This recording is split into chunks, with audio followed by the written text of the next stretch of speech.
তার মেয়র যদি দাঁড়িয়ে বলে যে আমার কোয়ামে যদি কেউ না আসে, এটা তাদের দুর্ভাগ্য।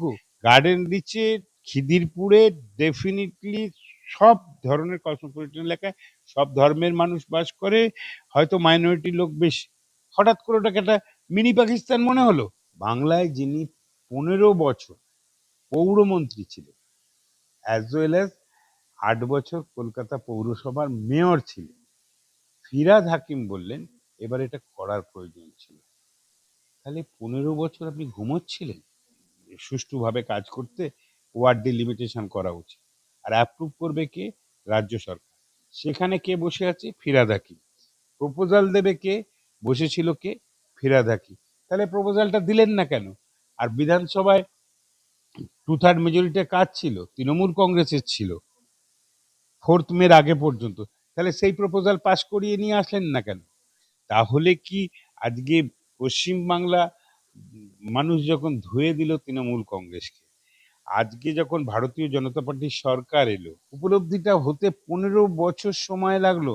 শুনুন, যা 6-এও হয় না তার 60-এও হয় না। এই 209টা ওয়ার্ডে যেহেতু কলকাতা পৌরসভার একটা দায়িত্ব জ্ঞানহীন চিন্তা ভাবনা করে যে পৌরসভাটা ছেড়ে পালিয়ে গেল, সেটা তো 2 জন 3 জন 5 জন 7 জন, তার জন্য তুমি 144 জনের পৌরসভা ভেঙে দিলে। ওখানে কিসের সমস্যা ছিল? সমস্যা ছিল পরিচালনায় যে গাফিলতি ছিল, সেগুলো সমস্তটা সামনে আসবে। প্রকৃত তৃণমূল, নৈতিক তৃণমূল না অনৈতিক তৃণমূল, এই সমস্ত বিতর্ক তৈরি করলেন। তার শরিক হয়ে গিয়ে আপনার মনে হলো যে পৌরসভার ওয়ার্ড ডিলিমিটেশন করার প্রয়োজন আছে। যেখান থেকে ভোট, সেখান থেকে নোট নয়। অর্থাৎ যে মানুষ তোমায় ভোট দেবে সেই মানুষের কাছে এক্সটর্শন করো না, সেই মানুষকে আতঙ্কগ্রস্ত করো না। বাকি 5টা ওয়ার্ডেই কিন্তু তিনি কোথাও 7,000, কোথাও 3,000, কোথাও 9,000, কোথাও 6,000, কোথাও মাত্র 126 ভোটে তিনি কিন্তু পিছিয়ে আছেন। মানে 5টি ওয়ার্ডে পিছিয়ে রয়েছেন। একটা ওয়ার্ডে যেতে হলে 66 ওয়ার্ডে ভোটার সংখ্যা প্রায় 90,000-এর কাছাকাছি। যাদবপুরে আপনি দেখলে দেখবেন যে যাদবপুরে প্রায় 27,000 মার্জিনে বিজেপি জিতেছে, এবং সব কটি ওয়ার্ডে বিজেপি কিন্তু প্লাস হয়েছে, কোথাও 300, কোথায় 1200, কোথায়। দেখুন, কলকাতা পুরসভা হাতের তালুর মতো যিনি চেনেন, তিনি আর কেউ না, আমার সঙ্গে রয়েছেন প্রাক্তন মেয়র শোভন চট্টোপাধ্যায়। কেন বলছি বলুন তো? আপনারা প্রত্যেকেই জানেন যে কলকাতা পুরসভার আসন সংখ্যা কিন্তু বাড়ছে এই মুহূর্তে দাঁড়িয়ে, 144 থেকে 209টা হচ্ছে। কিন্তু কোথায় কোথায় বাড়ছে আর কিভাবে বাড়লো, আর 5 দিন ওয়ার্কিং ডের মধ্যেই এই কাজটা সংগঠিত হয়েছে। এই কোন কোন ওয়ার্ড, কোথায় কোথায় বিন্যাস কিভাবে হলো, আর তার কি গুরুত্ব এই মুহূর্তে দাঁড়িয়ে, আর আসন সংখ্যা বাড়াতে কি সুফল হয়েছে, কি কুফল হবে। আমার সঙ্গে রয়েছেন স্যার, কথা বলুন, কি বলবেন? দেখুন, মূল কথা যেটা জিজ্ঞাসা করেছেন যে কলকাতা পৌরসভা বর্তমানে আজকের দিনে নোটিফিকেশন হয়েছে, ফাইনাল নোটিফিকেশন আর হয়তো 1-2 দিনের মধ্যে, আজকে 11 তারিখ, 13 তারিখে ফাইনাল করে ফেলা হবে, ক্লেমস অ্যান্ড অবজেকশন আশা করি। তাহলে আজকে 144 নিয়েই কথা বলি।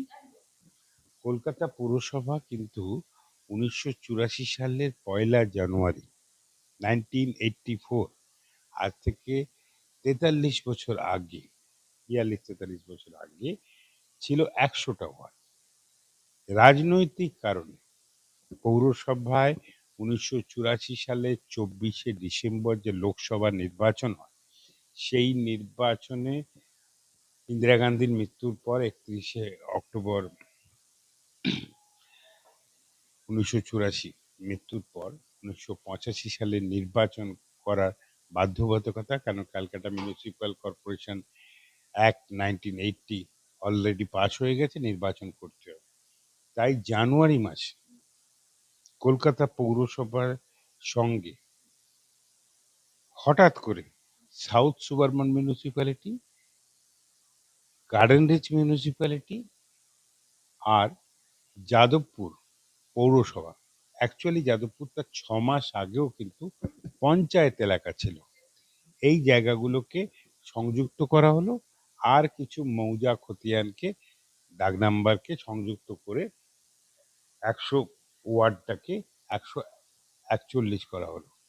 কারণ কলকাতা পৌরসভা মানে বাংলার ক্ষমতাকে সত্যিকারের শক্তভাবে ধরতে গেলে যে দুটো জায়গাকে নিজেদের হাতে রাখা প্রয়োজন হয়, একটা হলো কলকাতা পৌরসভা আর একটা হলো কলকাতা বিশ্ববিদ্যালয়। প্রশ্ন আসবে যে কেন এ কথা বললেন? কারণ প্রত্যেক দিন আপনারা যারা মিডিয়ার পাশে সংবাদ মাধ্যমের লোকজন আছে, সেই সংবাদ মাধ্যম থেকে প্রত্যেক দিন তাদের অ্যাসাইনমেন্ট দেওয়া হয়। সেখানে কাউকে না কাউকে কিন্তু, যেমন বিধানসভা এবং মহাকরণ, আজকের দিনের নবান্ন, আর কলকাতা বিশ্ববিদ্যালয় অর্থাৎ শিক্ষাক্ষেত্র কি হবে, বা ধরুন শিক্ষামন্ত্রক, আর একটা হয় কলকাতা পৌরসভায় অ্যাসাইনমেন্ট থাকে। কারণ কি খবর হচ্ছে সেটা বাংলার ওপর আবর্তিত হয়, বাংলার দিক নির্দেশ করে। তাই কলকাতা পৌরসভাকে ক্ষমতায় ধরে রাখার জন্য যাদবপুর বিধানসভা কেন্দ্র ভেঙে 14টা ওয়ার্ড করা হলো। বেহালা পূর্ব এবং পশ্চিম বিধানসভা কেন্দ্র ধরে, যদিও পূর্বর মধ্যে সোনারপুরের অংশ এবং মহেশতলার অংশ বাদ গেল, সেটা নিয়ে 18টা ওয়ার্ড করা হলো। আর গার্ডেন রিচ যে বিধানসভা কেন্দ্র ছিল, যাদবপুরে যেখানে 14টা হলো, গার্ডেন রিচে জনসংখ্যার ভিত্তি যাই হোক, সেখানে 9টা ওয়ার্ড করা হলো। তাহলে মোট 100 থেকে বেড়ে 141। এবং তারা কিছুটা অ্যাসেস করলো যে আমার যাদবপুর থেকে যে ভোট আমি সংগ্রহ করব, যা যে কটা সিট, তাহলে কলকাতা পুরসভা আমরা ধরে রাখতে পারি। এবং দেখা গেল একদম তার বহিঃপ্রকাশ বা তার ফলাফল প্রকাশ হবার পর 30শে জুন 1985 সালের নির্বাচন একদম পরিষ্কার করে যে ফলাফল এলো, তাতে দেখা গেল যে বামফ্রন্ট একা সম্পূর্ণভাবে মেজরিটি পেল না। কারণ 141-এর মেজরিটি পেতে গেলে যে 72টা পেতে হবে, তাকেও কিছু নির্দলের, যেমন 134 নম্বর ওয়ার্ডে সুলতান হোসেন বা অন্যান্যদের সমর্থন নিতে হলো। কংগ্রেস দল গিয়ে দাঁড়িয়ে গেল 67-তে। তখন পশ্চিমবাংলার কংগ্রেস সভাপতি ছিল প্রণব মুখোপাধ্যায়। আর কিছু নির্দলের, আর বিজেপির ধরুন মীনা দেবী পুরোহিত, সুনিতা ঝাওয়ার, এইরকম ধরনের 2-3 জন বিজেপির পক্ষে নির্বাচিত হলেন। এই হলো 1985 সালে পৌর বোর্ড গঠন হলো। কি দাঁড়ালো যে এই 141টা ওয়ার্ড হলো, যাদবপুরের 14টা ওয়ার্ডই সিপিএম পেল। এবং গিয়েও কিন্তু তারা মানে কলকাতা পৌরসভা খুব স্বস্তিকর অবস্থায় কিন্তু মেজরিটি পায়নি। মাঝে 1987 সালে নো কনফিডেন্স মোশন হয়েছে। সেই নো কনফিডেন্স মোশনে মেয়র সিপিআইএম এর অলডারম্যান যিনি ছিলেন, তিনি মেয়র ছিলেন কমল কুমার বোস, সে রিজাইন করতে বাধ্য হয়েছিল। কিন্তু যদিও কলকাতা পুরসভার ইতিহাস কলঙ্কময় ইতিহাস, সেইখান থেকে ফ্লোর মানে নতুন মেয়র তৈরি করতে গিয়ে আবার কিন্তু সিপিএম এর মেয়র ফিরে আসে। কারণ ফ্লোর ক্রস করেছিলেন, কারা করেছিলেন আইডেন্টিফাই না হলেও কিন্তু দেখা গেল প্রায় 13টা ভোট উল্টো দিকে ভোট দেওয়া হয়েছিল, আর 2জনের ভোট ক্যান্সেল হয়েছে। এই ধান বানতে শিবের গীত নয়। অর্থাৎ রাজনৈতিক চিন্তাধারা কলকাতা পুরসভার ওপরে সবসময় দৃষ্টি রেখেছে। এরপরে যখন হলো, সেই যে ম্যাপের ওপর কলকাতা পুরসভা সংগঠিত হয়েছিল, বিশ্বাস করুন আমাকে একজন বললেন, আপনারা তো ইলেক্টেড হয়েছেন। আমি সেই 1985 সালে 7বার পরপর যে নির্বাচিত হয়েছিল, আমি 7টিতেই নির্বাচিত হয়েছিলাম।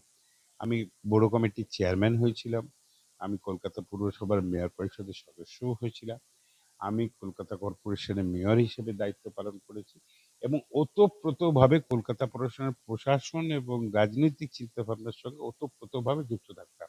আমরা আপত্তি করেছিলাম কেন এই 3টে সংযুক্ত এলাকা করা হচ্ছে, কারণ সিপিএম ক্ষমতা দখল করার জন্য এটা করছে, এবং পরে এটা প্রমাণিত সত্য হয়েছে। কিন্তু সেটার মধ্যে ভুল ছিল। কয়েকজন অফিসার বসে শুধুমাত্র ম্যাপ তৈরি করে কতগুলো বার করে দিলেন, আর দিয়ে কলকাতা কর্পোরেশনের এলাকা দেখা গেল, এবং দেখা গেল যে কলকাতার একটা বর্ডার এরিয়া সোনারপুর, সেখানে রানিয়া থেকে শুরু করে আদার্স এই যে হেরিটেজ স্কুল আছে, আরমানা কমপ্লেক্স হচ্ছে, তার পেছন দিক থেকে কিন্তু সোনারপুর তৈরি হয়ে যাচ্ছে। তার অনেক অংশ সোনারপুর কিন্তু কয়েকটি ওয়ার্ডের মধ্যে কলকাতা কর্পোরেশনে ঢুকে আছে, বা কলকাতা কর্পোরেশন সোনারপুরের মধ্যে ঢুকে আছে।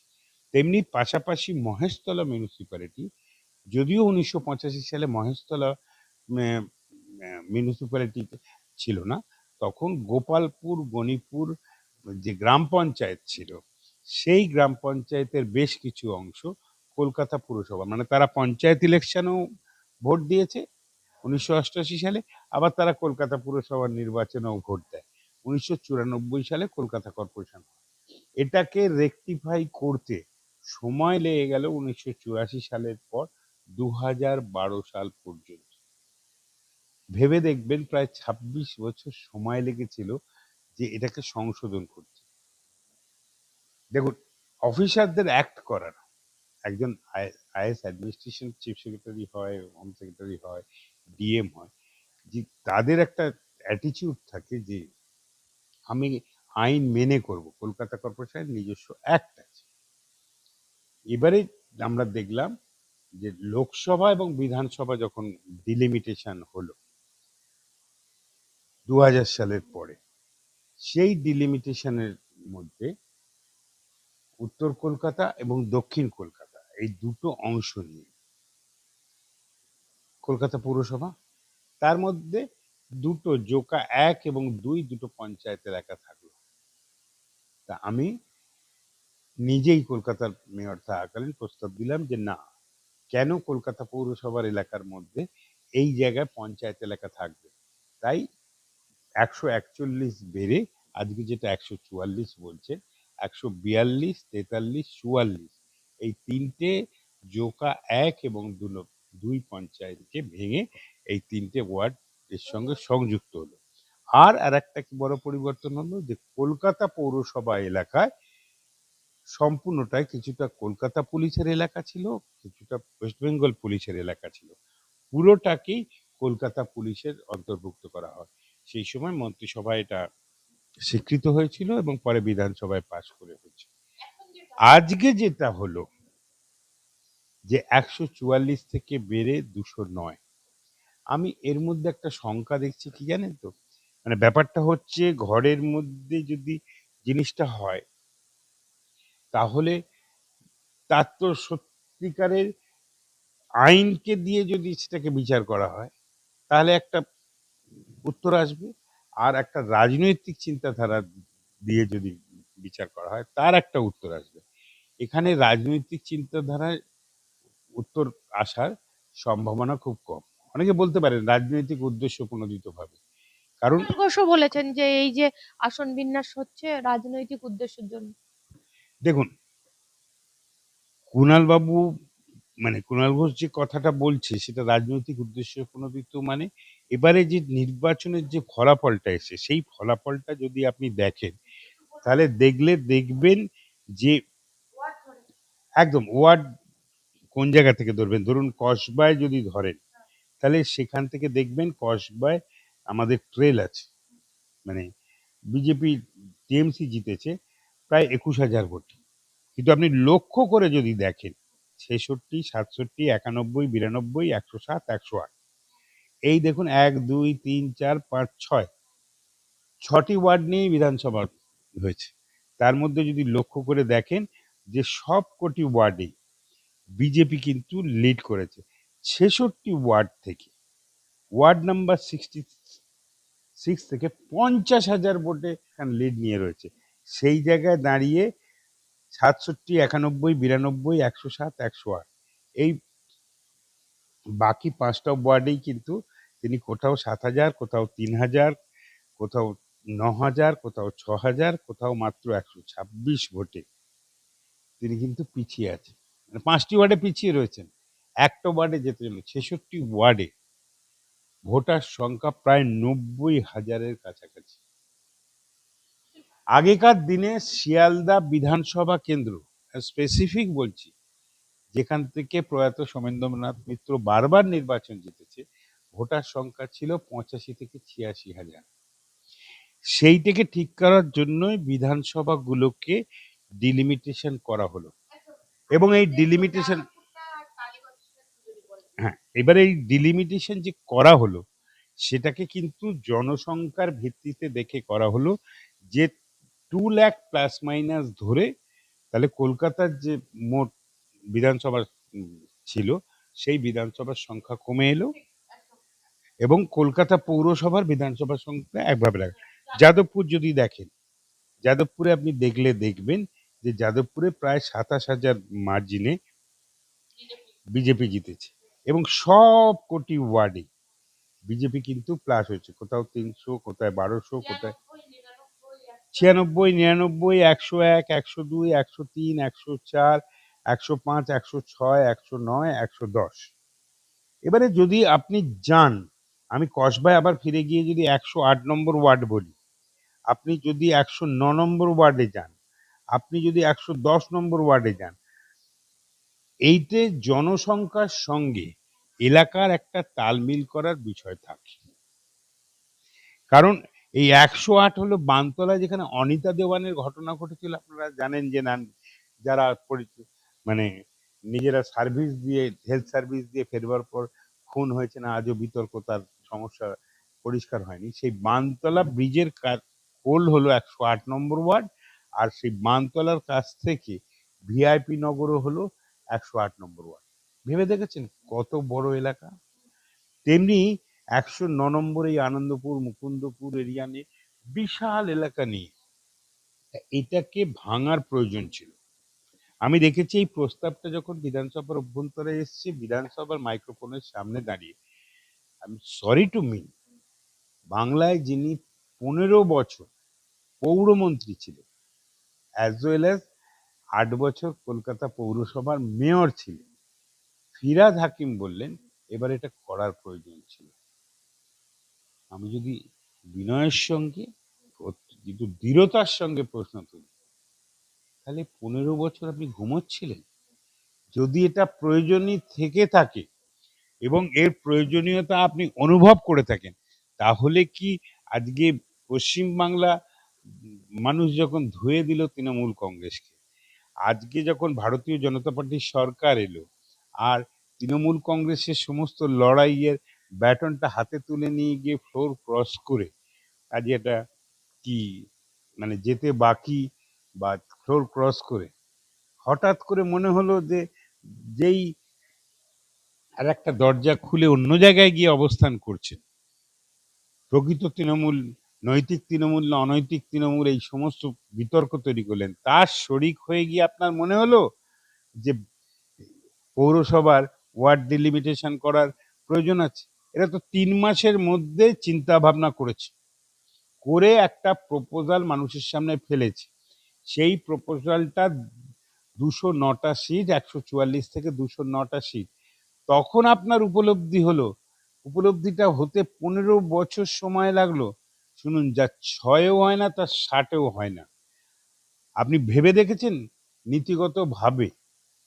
আমি খুব নির্দিষ্ট ভাবে, দেখুন আমিও পৌরসভার মেয়র ছিলাম, অ্যাজ ওয়েল অ্যাজ রাজ্য সরকারের 3টে দপ্তরের মন্ত্রী ছিলাম, কিন্তু যিনি প্রপোজাল ইনিশিয়েট করবেন এই করার, এই ওয়ার্ড ডিলিমিটেশন প্রপোজালটাকে কে দেবে স্টেট গভর্নমেন্টের কাছে? কলকাতা পৌরসভার পক্ষ থেকে যাবে যে এরকম ধরনের করা উচিত, সুষ্ঠুভাবে কাজ করতে ওয়ার্ড ডিলিমিটেশন করা উচিত। আর অ্যাপ্রুভ করবে কে?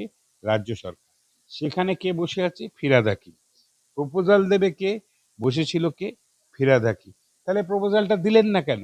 আর বিধানসভায় 2/3 মেজরিটির কাজ ছিল, তৃণমূল কংগ্রেসের ছিল 4th মের আগে পর্যন্ত, তাহলে সেই প্রপোজাল পাস করিয়ে নিয়ে আসলেন না কেন? আজকে এসে তৃণমূল কংগ্রেসের নাম করে যে কেউ এটা বলুক, আমি বলবো যে সেটা বলবার আগে কিন্তু ভাবা উচিত যে এই ওপর দিকে নোংরা ফেলে না, সেটা তো নিজের গায়েই পড়ছে, এটা ভাবার দরকার ছিল।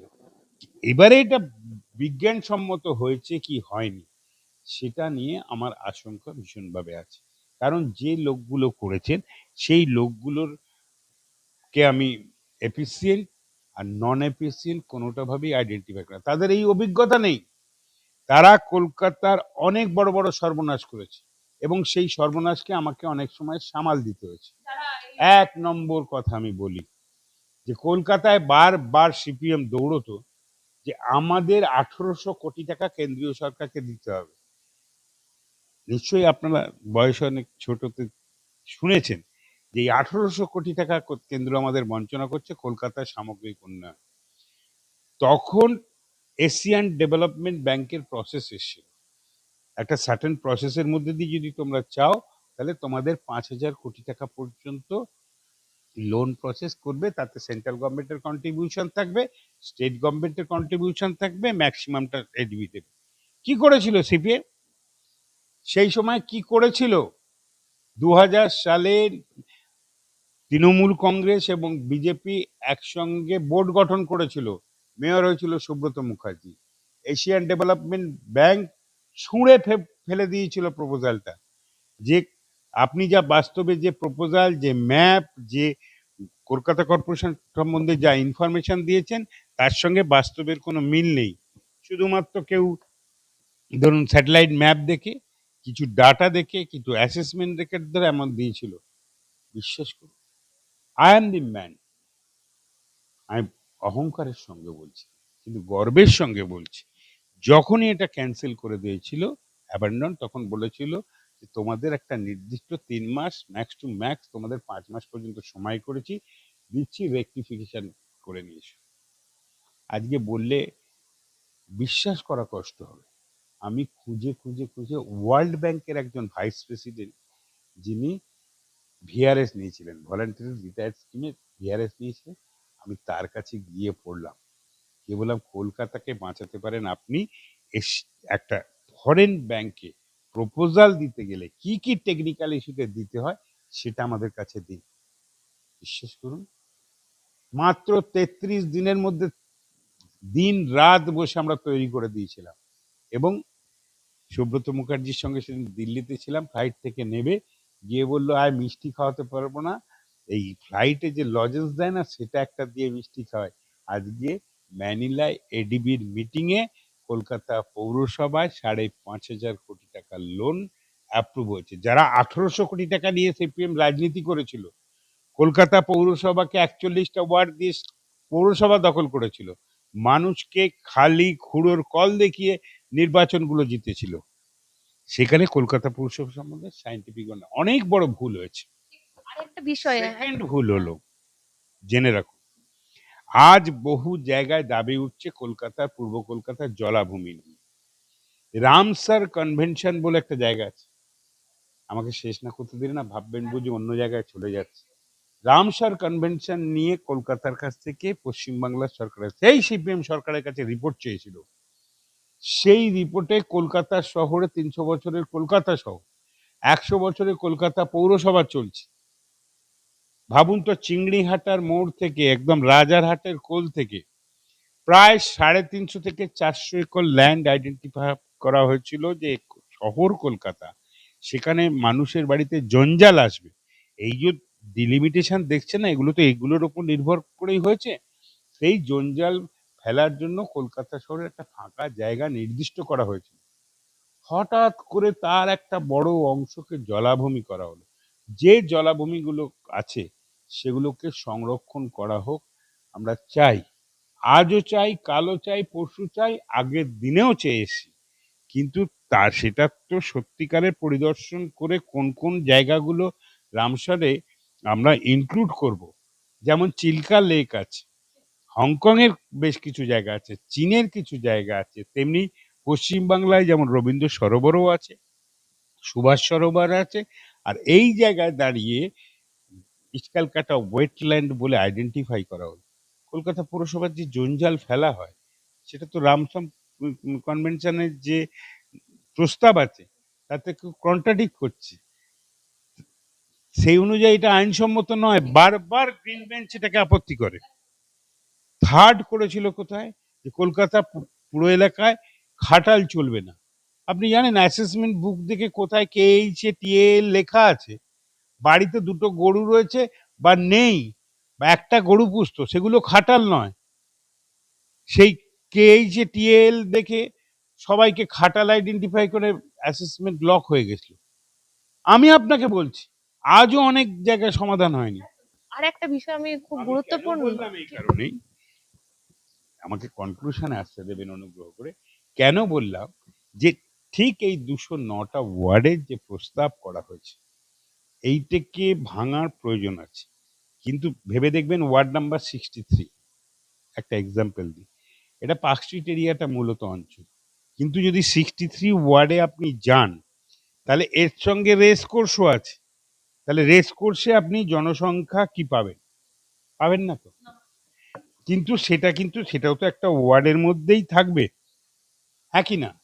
তাহলে এরিয়া অ্যান্ড পপুলেশন, কেউ কেউ না জেনে অনেক, মানে মিডিয়া বা অনেক রাজনৈতিক ব্যক্তিত্বকে আমি বলতে শুনেছি যে হঠাৎ হঠাৎ করে যে কোথাও রয়েছে এই একটা 66 ওয়ার্ড বা 4-5টা ওয়ার্ড আছে, অ্যাবসলিউটলি 57, 58, 66, ইভেন 65 বলবো না, তবুও 65 অ্যাভারেজ ভোটার বেশি আছে, 67-এ এই যে জায়গাগুলো, এগুলোর ঘনত্ব অনেক বেশি মাইনরিটি মেজরিটির জায়গা, অ্যাজ ওয়েল অ্যাজ যাদবপুরে এত ফাঁকা জায়গা ছিল, পপুলেশন ছিল মাত্র 4,000, 4,500, 5,000 1985 সালে ভোটার হয়েছে। আর আজকে যদি বলেন 30 বছর 40 বছরে যাদবপুর যে র্যাপিড ডেভেলপ করে গেছে তার মধ্যে, তাহলে আপনি 63 যদি ভোটার সংখ্যা দেখেন, দেখবেন সেখানে ভোট দেওয়ার একটা প্রবণতা খুব কম। আর সেখানে ভোটার সংখ্যা 25 থেকে 30 হাজার নয়, সেখানে মাত্র 15 থেকে 20 হাজারের মধ্যে, কিন্তু এলাকাটা তো অনেক বড় হয়ে যাচ্ছে। এই সমস্ত জিনিসগুলোকে পরপর দেখে ম্যাপে ফেলে যদি সত্যিকারের কলকাতা পৌরসভার একদম 1 নম্বর ওয়ার্ড থেকে 6 নম্বর ওয়ার্ড পর্যন্ত, সেইখানে দাঁড়িয়ে 6 নম্বর ইন্ডাস্ট্রিয়াল এরিয়া, 1 নম্বর এক ধরনের ক্যারেক্টারে রয়েছে, তেমনি করে আপনি যদি 142-এ আসেন, 143 আসেন, 44-এ আসেন, জোকা এলাকা আসেন, এক ধরনের কম্বিনেশন পাবেন। আপনি যদি 101 থেকে 114 পর্যন্ত যান, যাদবপুরে এক ধরনের কম্বিনেশন পাবেন। আপনি যদি ধরুন 133 থেকে 141 পর্যন্ত এই 9টা ওয়ার্ডে যান, তাহলে আপনি আর এক ধরনের কম্বিনেশন পাবে। কারণ মানুষের জনসংখ্যার ঘনত্বটা গার্ডেন রিচে যতটা আছে, রাজাবাজার এলাকায় যতটা আছে, আপনার মূল বড়বাজার এলাকায় যতটা আছে, সেখানে ওয়ার্ডগুলো ছোট ছোট হয়ে এসছে। আর কিছু কিছু জায়গায় সেই জনসংখ্যার সঙ্গে মেলাতে গিয়ে পারেনি, ফাঁকা জায়গা মিলিয়ে নিয়েছে, ভবিষ্যতের কথা চিন্তা ভাবনা। তাই এই 209টা ওয়ার্ডে যেহেতু কলকাতা পৌরসভার একটা দায়িত্ব জ্ঞানহীন চিন্তা ভাবনা করে যে পৌরসভাটা ছেড়ে পালিয়ে গেল, পৌরসভা কি হয়েছিল? ছেড়ে পালালো কেন? ফিরে থাকে। দেখুন আবার বলি, নিজের মনে জোর থাকা উচিত, অথরিটি থাকা উচিত।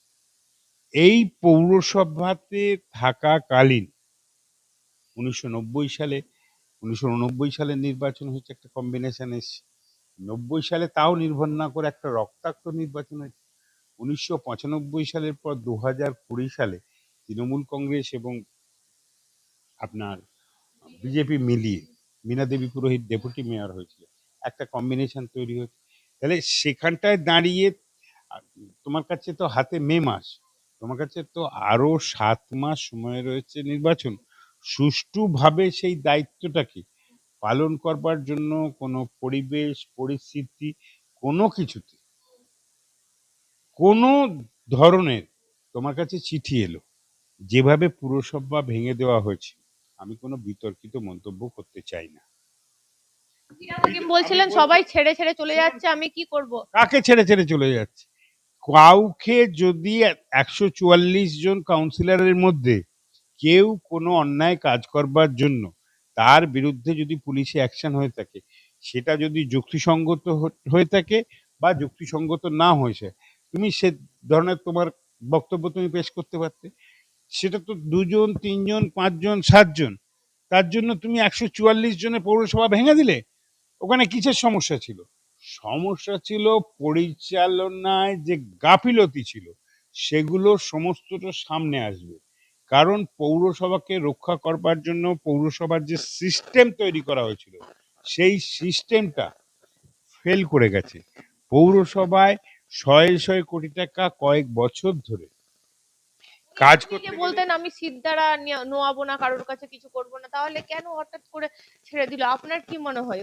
আমি তো ওনার শির দ্বারা কখনো পরীক্ষা করে দেখিনি আদৌ তার, মানে ওর শির দ্বারাটা মানুষের না না সরীসৃপের, সেটাই কিন্তু প্রশ্নচিহ্নের সামনে দাঁড়িয়ে রয়েছে। আমি ব্যক্তিগতভাবে কাউকে আঘাত করতে চাইছি না, কিন্তু কলকাতা পৌরসভার মেয়র হিসেবে যদি কেউ, একজন ধর্মনিরপেক্ষ রাষ্ট্রের একটা কলকাতা শহর, ৪টে মেট্রো সিটি মেন, তার মেয়র যদি দাঁড়িয়ে বলে যে আমার কোয়ামে যদি কেউ না আসে, এটা তাদের দুর্ভাগ্য, মানে একটা সনাতন ধর্মীদের মমতা বন্দ্যোপাধ্যায়কে ক্ষতিগ্রস্ত হওয়ার জন্য যে যেখানে, কে বিজেপিতে অবস্থান করছে, কে তৃণমূলে অবস্থান করছে, কংগ্রেসে, কিন্তু একজন সরকারি স্থানে সম্বর্ধনা নিতে গিয়ে বলতে পারে যে এই ধর্মে অবস্থান না করলে তাহলে সেটা তারা সবচেয়ে দুর্ভাগা।